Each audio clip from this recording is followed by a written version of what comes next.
bincang-bincang demokrasi yang ada di Indonesia.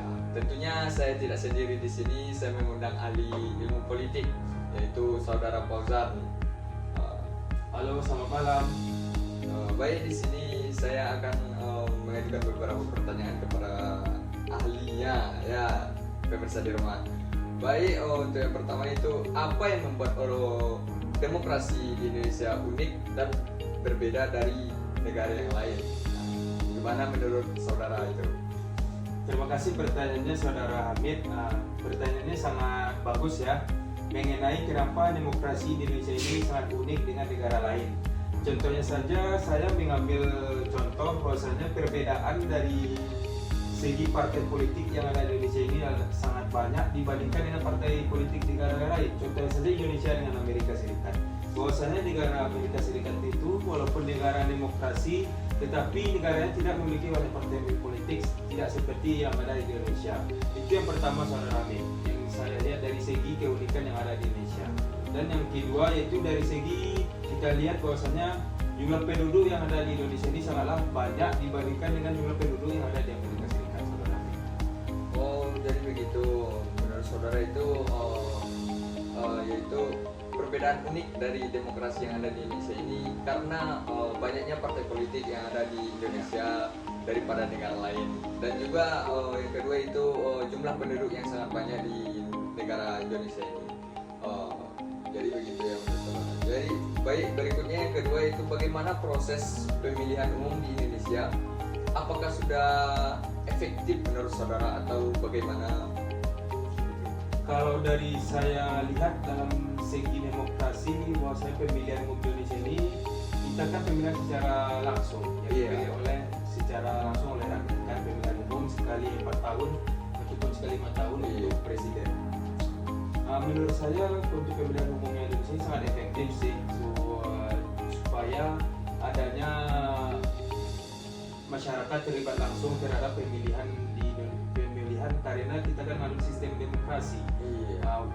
Sistem demokrasi itu adalah masyarakat adalah sebagai raja dan pemerintah itu adalah sebagai mengayomi ataupun perwakilan oleh masyarakat tersebut. Menurut saya sih begitu, saudara. Jadi begitu. Jadi proses pemilihan umum di Indonesia ini sudah efektif menurut saudara, karena masyarakat sudah terlibat langsung ya. Iya. Baik, yang ketiga yaitu apa saja tantangan terbesar bagi demokrasi di Indonesia saat ini, saudara? Kalau dari saya dari segi tantangan sih, yang pertama itu dalam segi global ya, saudara. Bahwasanya kita kan sekarang semi modern ya, saudara. Apapun yang kita lihat dari berita-berita luar, apapun berita dari dalam kan sekarang sangat mudah diakses oleh kita yang ada, walaupun kita kadang-kadang lagi tidur-tiduran ataupun lagi makan, kita bisa lihat suasana yang ada di luar negeri ataupun yang ada di dalam negeri. Tantangan pertama sih itu, soalnya kita masyarakat kita kan SDM-nya, pendidikannya masih dikatakan menengah ke bawah ya, saudara. Dari segi mencerna semua berita itu nantinya bisa merusak demokrasi yang ada di Indonesia, saudara. Apapun kesatuan yang ada di Indonesia kita. Oh, oke. Jadi tantangan terbesar pada saat ini Indonesia itu adalah globalisasi, digitalisasinya ya, saudara.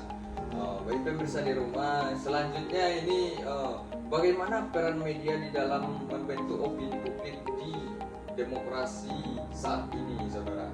Kan yang saya katakan tadi, bahwasanya kita sekarang kan berada di zaman modern ya, serba digital. Ya, sesuai pertanyaan saudara kami tadi, di mana peran media itu, disitulah peran media itu sangat penting sebenarnya, supaya membuat opini-opini yang bagus untuk masyarakat ya, supaya dicerna dengan baik. Tetapi media sekarang kita lihat, saudara Hamid, banyak sekarang media itu yang condong kepada pemerintah yang berkuasa pada saat jabatan yang ada sekarang ini. Tidak adanya netralisasi terhadap media-media itu hanya sedikit, sehingga masyarakat sekarang sudah sangat bijak terhadap media sosial. Sekarang kita kan memiliki Instagram ataupun Facebook yang bisa kita update, bisa kita lihat berita-berita terkini, saudara. Jadi peran media dalam membentuk opini publik ini sangat berperan penting ya menurut saudara gitu. Baik, selanjutnya itu apa yang bisa dilakukan untuk meningkatkan partisipasi masyarakat dalam proses demokrasi yang ada di Indonesia ini, saudara? Kalau untuk itu partisipasi masyarakat yang pertama yaitu demokrasi atau pemilihan umum ini kan pesta rakyat, Iya. saudara Amin. Bahwasanya rakyat itu berpesta, dan untuk itu karena pesta rakyat itu masyarakat harus turun tangan langsung terhadap pemilihan pemimpin kita yang di daerah maupun yang di pusat, saudara Amin. Pemilih langsung ya, Pemilihan langsung itu sangat harus, bukan wajib lagi, memang Iya. harus diwajibkan, saudara Amin. Oh, baik, di sini kita harus baik untuk partisipasi masyarakat itu sangat penting lah, Iya. begitu ya, saudara. Jadi selanjutnya ini ada bagaimana demokrasi di Indonesia mempengaruhi kehidupan sehari-hari masyarakatnya.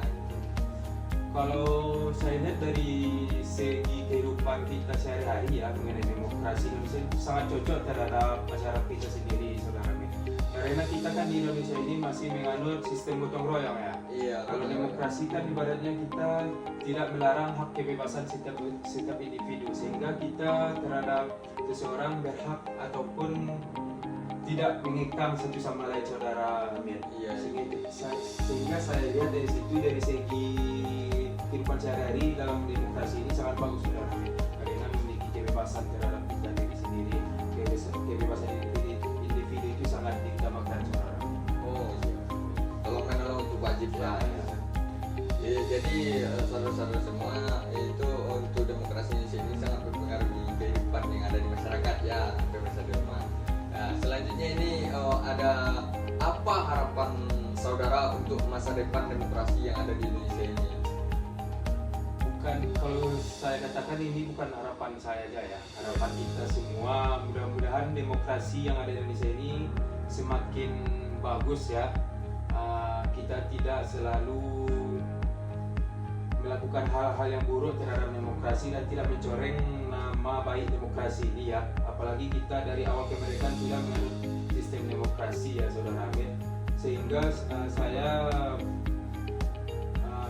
berpendapat bahwasanya demokrasi Indonesia ini harus selalu ditingkatkan, saudara Amin. Iya. Dan yang paling utama dalam sistem demokrasi ini adalah kecurangan ataupun korupsi, saudara Amin. Oh, baik. Karena demokrasi ini bisa memicu orang melakukan korupsi. Karena waktu kita memilih pemilihan umum itu kan langsung turun kepada rakyat. Apalagi kita lihat sekarang rakyat banyak yang miskin ataupun menengah ke bawah sistem ekonomi, saudara Amin. Sehingga di situ bisa cenderung bahwanya pemimpin yang mencalonkan diri bisa melakukan korupsi dan bisa melakukan bayar ataupun sogok pejabat terhadap masyarakat, saudara Amin. Jadi harapan kita semua ini ya, saudara pemirsa yang ada di rumah, itu harapannya itu meningkatkan demokrasi yang ada di Indonesia, supaya tidak ada lagi yang banyak korupsi, yang juga adanya intimidasi, nepotisme ya, saudara.